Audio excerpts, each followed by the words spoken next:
Junie B. Jones and a Little Monkey Business. Junie B. Jones is content in kindergarten when one day her parents announce that they have a surprise for her. Expecting a present, Junie B. is disappointed to learn, over stewed tomatoes no less, that the surprise is a stinky P-U-B-A-B-Y.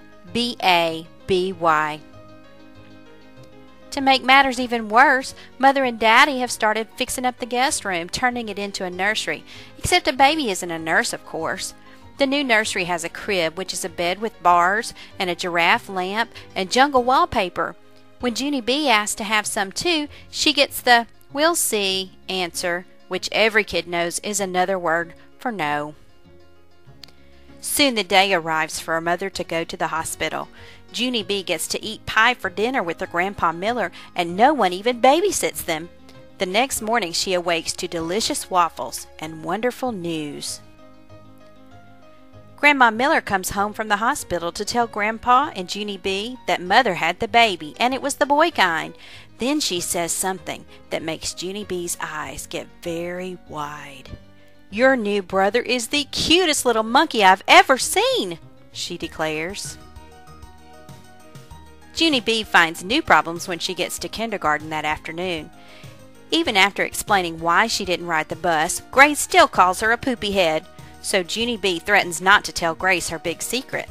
One thing leads to another, and Grace and Lucille wind up kicking and pushing one another, which causes a very unhappy Mrs. to get involved. Soon enough, it's time for show and tell.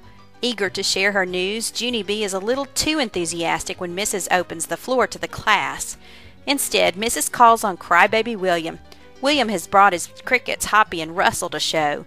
When the crickets refuse to hop and begin to fall apart, so does William. Junie B. raises her hand because she knows that her show and tell is way better than two dead crickets. Junie B. can hardly contain herself when Mrs. calls her name for show and tell. She rushes to the front of the class and shares her happy news. "My new baby brother is a real alive baby monkey!"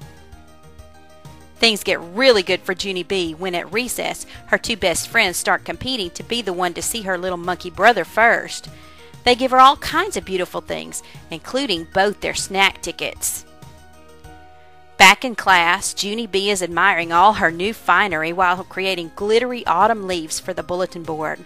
When snack time comes and Mrs. finds out that Junie B. has not one, but 3 snack tickets, she sends Junie B. to the office.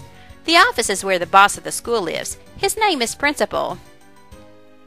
Even though Junie B. is sure she's not a bad kid, she has to sit in the bad kid's chair. When Principal calls her into his office, he has her tell her tale from the beginning. He even calls Grandma Miller to get to the bottom of the monkey business. Junie B. has to go back to her class and explain to her friends that her brother is not in fact an actual monkey. Her classmates cheer her up by sharing some of the funny things they hear people say, like lucky duck and eats like a pig and couch potato. At the end of the day, Junie B. is reunited with Mother and Daddy, and she gets to meet her new baby brother for the very first time. And guess what? He doesn't even smell like P.U.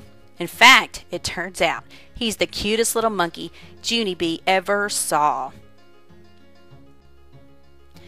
This is my favorite Junie B. Jones story because it illustrates so hilariously the way that little kids get confused sometimes about the way grown-ups talk around them. This story leaves me smiling when I think about Junie B. getting a wrong idea in her head and tenaciously trying to convince everyone, even Principal, that she's got it right. We should all have such courage in our convictions and such grace when we learn that our perceptions are not always the right ones.